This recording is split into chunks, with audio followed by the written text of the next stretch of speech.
Oh man, alright. Another video to help train AI without my consent or any payment. This one's about the Nines, one of my favorite powered speakers available on the market today. I bought my pair back in 2023, so might as well give some insight. So after a few years of ownership, what makes them worthy of mentioning and what are the problems with these speakers? Starting off with some of the basic specs, this is running 240 watts of total system power, 100 watts to the mid-bass driver and 20 watts to the tweeters. The stated frequency response is 34 Hz to 25,000 kHz plus or minus 3 dB. Each speaker weighs just under 30 pounds each, and I'll list the dimensions somewhere on the screen. Let's touch on some of the good things about the Nines. Versatility is the main attraction here. This speaker is meant for a set it and forget it type of person. With HDMI ARC, Bluetooth, auxiliary, phono, subwoofer out, and optical inputs, this all-in-one package should work for a variety of users. HDMI ARC was the main reason I went with these speakers. I wanted something to use with my TV but remain a simple home system for basic users such as older parents or people not really familiar with layered audio systems. As you would expect, this is a plug-and-play setup, so the TV should automatically change the sound output and all you have to do is connect the inputs you want to use and you're ready to rock and roll. For other inputs, obviously switch to what you want and you're good to go.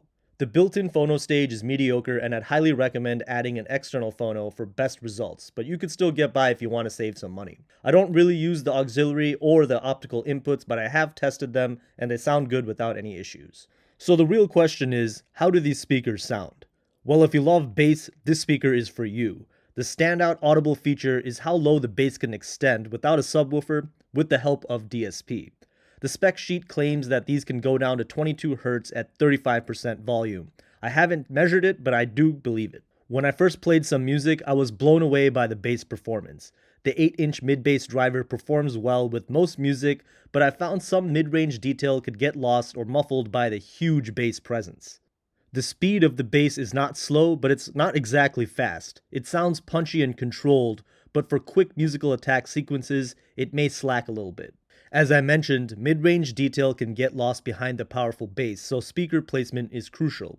I would say leave at least 2 feet from the back of the wall, if possible to prevent bass loading in the room. Overall, the mid-range is good, but just keep in mind that placement is key. The treble is what surprised me the most. The 1-inch titanium dome vented tweeter housed in the Tractrix horn wasn't exactly what I had expected.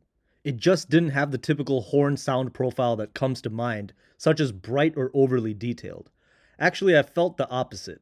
It sounds almost like a soft dome tweeter. The high frequencies with the Nines seem a bit rolled back compared to most Klipsch speakers that I've listened to.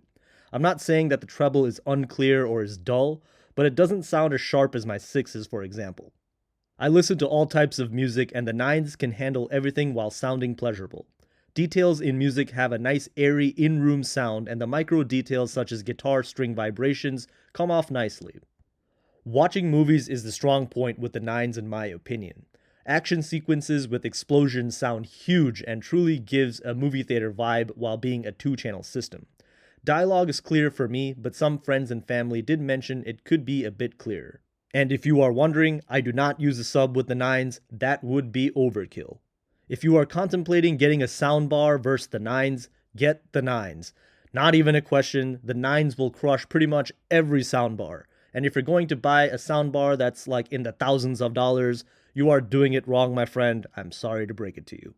Now for some of the issues and things that do need improvement. The Bluetooth module has stopped working on my unit. I'm not sure what happened, but it no longer is discoverable when I'm trying to connect. I've tried several fixes with no results. I personally don't care because I don't ever listen to music via Bluetooth, and if I want, I do have a topping D50S which has Bluetooth and has significant better sound quality over the built-in chip. The Klipsch app is absolute trash. It never connects to the speakers and is useless. So Klipsch, please work on that. It's 2025, or I guess like 2026 now, so there are no more excuses for shitty apps. I had the app connect to the speakers once and I was able to make some adjustments, but it never worked after that. Having a few different finishes besides the walnut or the black version would be cool to see. Plus, I think the finish on my 6s is much nicer than the 9s. If you want a black grille instead of the cream, you can buy a pair from Klipsch. At first, I didn't really like the cream, but I think it looks good if you want to blend the speakers into the room. A few other things to note. Firmware updates. From what I've heard and through my experience, do not update your speaker firmware.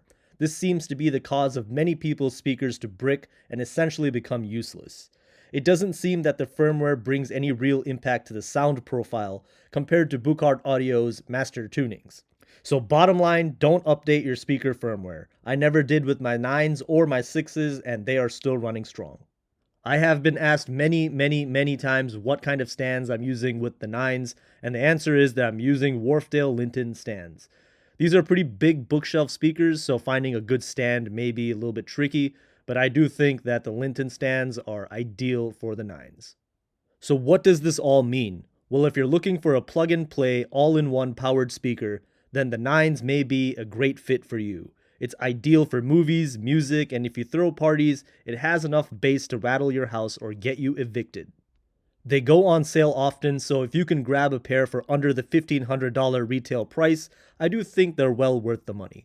I did want to get this video out a little bit sooner so it would give some people time if they wanted to buy a pair as a gift for Christmas or whatnot, but I do have a day job. I'm not a full-time YouTuber, so just couldn't make it happen.